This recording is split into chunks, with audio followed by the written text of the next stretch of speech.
Bismillah ar-Rahman ar-Rahim, alhamdulillah, wassalatu wassalamu ala rasulillah wa ala alihi wa sahbihi wa man wala. In the last 2 months, the war in Gaza has really heightened the attention that Islam is getting.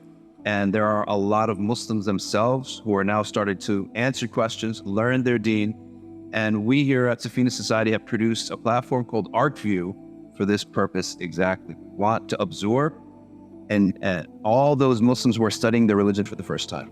And we want to make it super simple for them. One of the questions that we have to answer that we often get is why we teach the Sharia or the sacred law through the madhabs, right? And there are 4 madhabs, and in this set of videos, I want to share with you why exactly they exist, what is a madhab in the first place, and then why we study them, and answer some questions you may get and hear going around in Muslim circles about madhabs. The first question is, what is a madhab?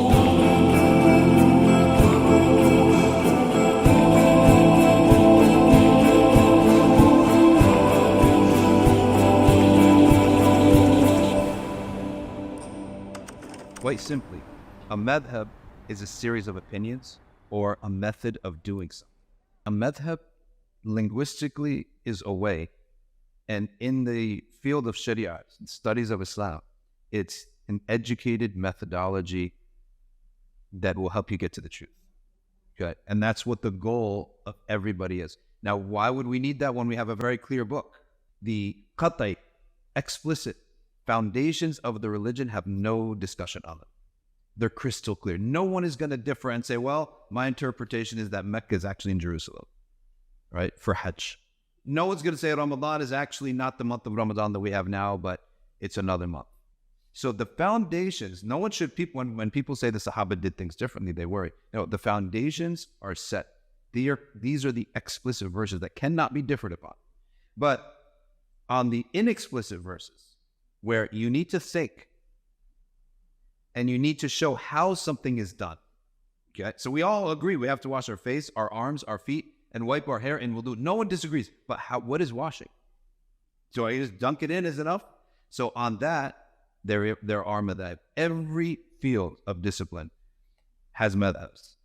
Insofar as something is up for discussion, you have schools of thought. If I want to get from Jersey to New York, there are madhabs. There are different ways to do it. I can go by train. I can go by car. I could take the Holland Tunnel. I could take the Lincoln Tunnel. I could take the GW. All right. I could go to Jersey City and take the PATH train. So that's physically in life.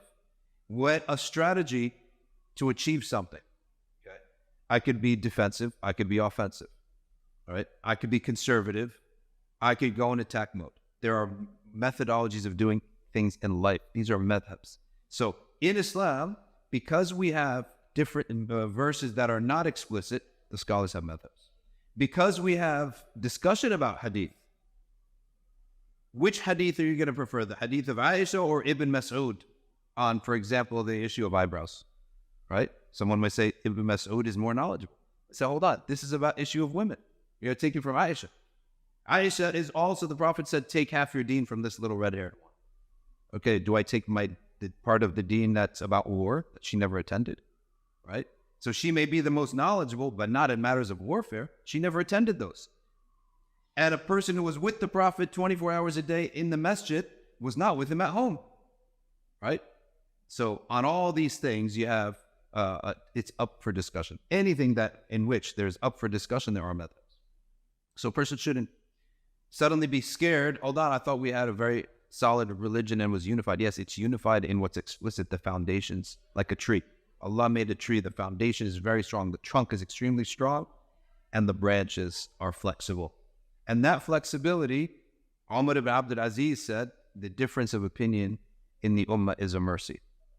Because people's different circumstances, right, require or can benefit from differences of opinion.